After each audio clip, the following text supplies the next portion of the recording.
happens when pregnant women are given a COVID vaccine? The government said it was experimental at one time. The COVID-19 vaccine. Not only is the woman anxious about how it affects her, but the baby too in the long term. Well, medical researchers were concerned too, and they continued to study the effects. Joining us this afternoon is Dr. Greg Marchand of the Marchand Institute for Minimally Invasive Surgery. Thank you so much for being with us. Thank you for having me. It's a pleasure to be here. Read up on you, and you have some good news, at least the short-term study, about what the effects have been on moms and babies.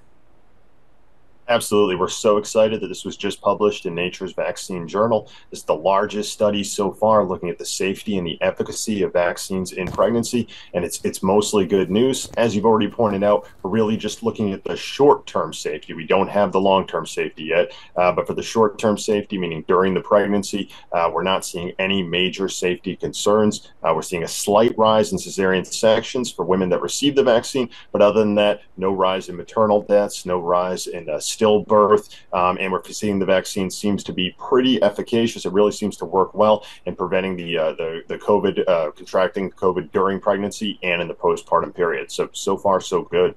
And that information is just a relief for so many persons. I did have a baby born, a grandchild, not me personally, a grandchild during then, and that's good information.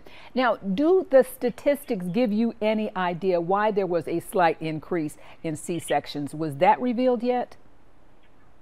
No, we actually don't know exactly why women who received the vaccination were more likely to have C-sections. We're going to continue studying this. Several theories that have come up. Some people have, some researchers have suggested there could be some effect of the vaccine on the placenta that requires a C-section, or that makes the OBGYNs that are taking care of these women think a C-section might be necessary.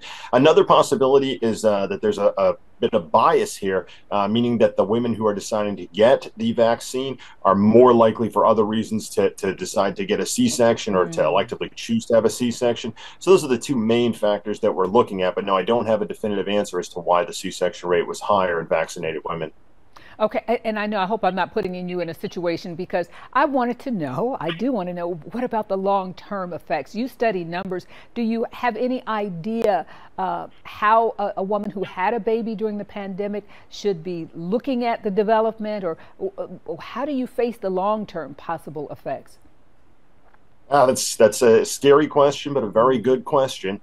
We just don't know is the short answer. I can say so far so good. There's no short-term complications, not seeing stillbirths, not seeing maternal deaths. But you're right, things that wouldn't show up till longer term, things like childhood cancers or autism. You know, we just don't have any data on that. But I can say so far so good. We haven't found any problems yet, and I'm certainly hopeful for the future that we're going to find out that this was mostly safe.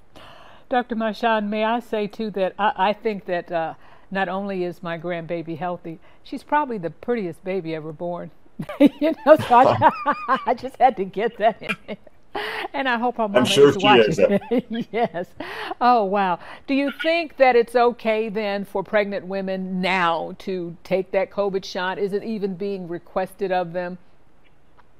Well, there's actually more data now to say, from our study, there's a lot more data to say it is safe. But I still think for every pregnant woman, it's a decision that has to be made between her and her obstetrician. In every case, you've got to individually look at the risks and the benefits.